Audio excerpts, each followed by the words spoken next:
société la tey bu ñu xool li ñuy wax li nga tudde la dégradation des mœurs muy buñ koy teg si wolof mën nañ ni jikko yu yàqu yi buñ nee jikko nag ndax tey lu ñu mën ci wax rek ci tasawuf jeexital ba mooy jikko yi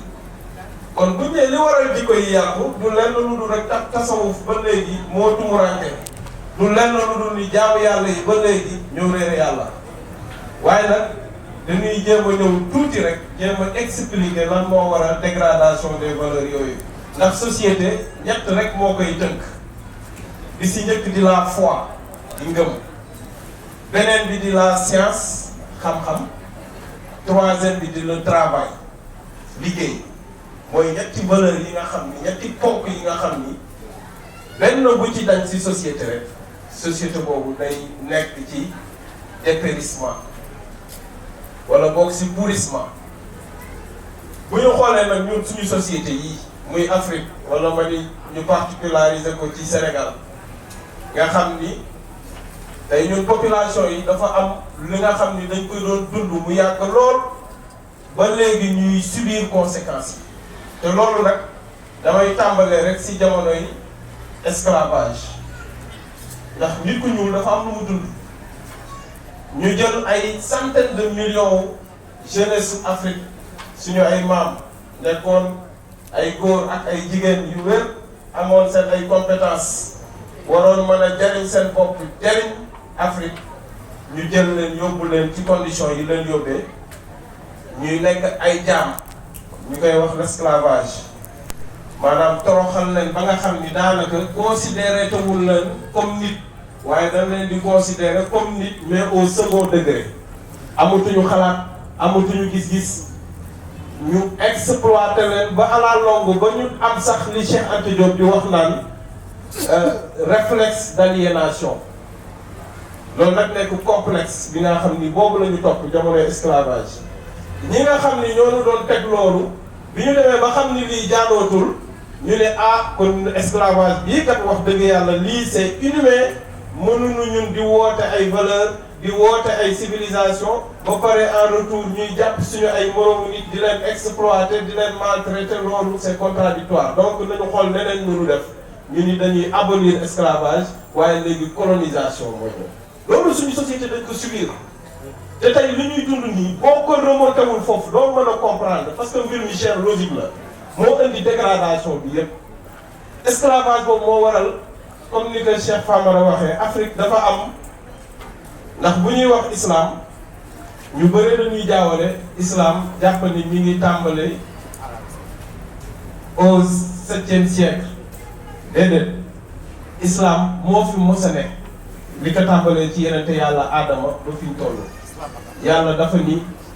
qul amana bima unzila alayna wa ma unzila ala ibrahim wa ismail wa isa wa yaqub wal asbat wa utiya musa wa isa wa nabiyuna min rabbihim la nufarriqu bayna ahadin minhum wa nahnu lahu muslimuna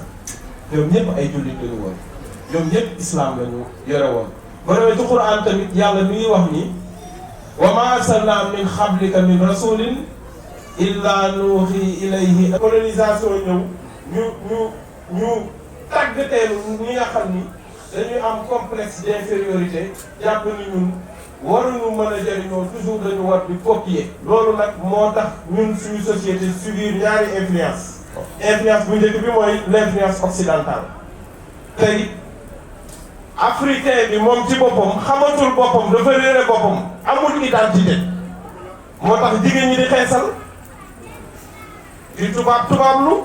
di wax di prononcer aussi dem France ñëw wala Amérique ñëw foog ni yow yaa gën ña fa demul loolu li ko indi mooy crise identitaire mooy ñàkk bi ñu ñàkk am identité ñàkk bi ñu ñàkk nite boog laa bëgg a wax ñàkk bi ñu ñàkk nite ñàkk boobu nag li ko waral li ko dindi yëpp xam-xam la ñàkk xam-xam ndax doomu aadama bu amul xam-xam rek réere boppam te bu réeree boppam ñu jariñoo ko moo waral daw boobu ñuy daw à la recherche de l'identité lu ñu gis rek toppandoo ko ni tubaab bi di solo la ñuy solo ni américain yi di solo la ñuy solo ñoom la ñuy roy ñoom la ñu def référence ba tey suñu système politique bi nga xam ni tey moo tënk suñu société sax tey lépp mën naa ni dañ ko copier si nasaraan bi muy suñu constitution boo demee si école bi le contenu des enseignements apprentissage lépp mën naa ni sax du ñun ñoo koy définir waaye ay institutions yu mel ne Banque mondiale wala ay FMI ñoom ñooy financer suñu éducation ba pare imposer suñu état ni lii ngeen di jàngale te loolu ñu ñuy imposer lu méngoog ñoom seen ay principe la waaye pas ñun ak suñu ay principe looloo waral boo demee si école bi doo fa jàngee Masaalikul Jinaan looloo waral boo demee école mënoo fa jàngale Xilaasu Zahab te pourtant ñooñu tey ñun ñooñu la ñu am comme ay références yi nga xam ni tant que teguñu leen suñu kanam mënuñu dem. fii rek teguñu leen suñu kanam dañuy gën di dellu ginnaaw dañuy gis ñuy rayante dañuy gis sàcc bi day bëri dañuy gis naafeq bi tey Sénégal dama ni l'hypocrisie est à son paroxysme maanaam bu njëkk nit buy fen sax da daan rus di nëbbu waaye léegi da ngay gis ku affiché wu di fen di si dundee di ko assumer nag di assumer ni man corrupteur la sàcc la fenkat la je m'en fiche li ma si amal solo mooy naa lekk loolu nag moom mooy dem nañu ba àgg degré d'animosité ndax mala lenn rek moo yitteem mooy lu mu lekk naan sëy te tey suñu société bi loolu lañ jàppe réussite est-ce que réussite mooy am kër yu yanji Serigne Touba de mën nañ ñi kenn duñu moom réussirul waaye ba mu fiy jóge de bàyyi fi ay étage de bàyyi fi ay compte bancaire de kon lan mooy réussite réussite mooy nga fekk sa communauté sa société ñu nekk ci réer nekk ci lëndëm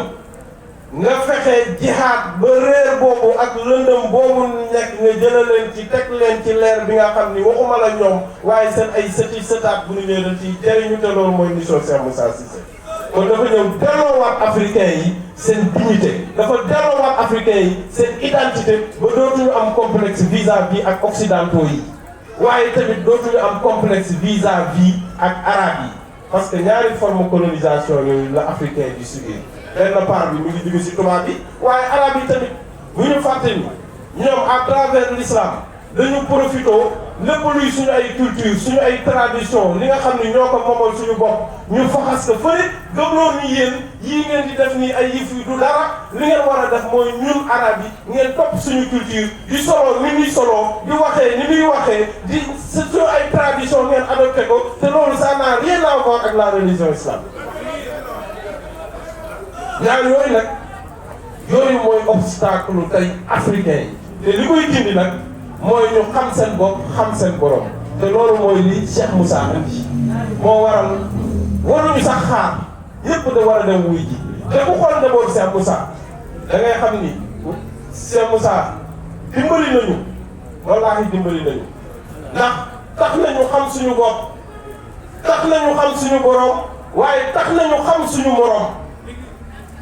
ba mën a jariñoo suñu bopp ndax ku xamul sa bopp mënoo jariñ sa bopp kon pour ne pas être long Cheikh damay dagg foofu kàddu bi rek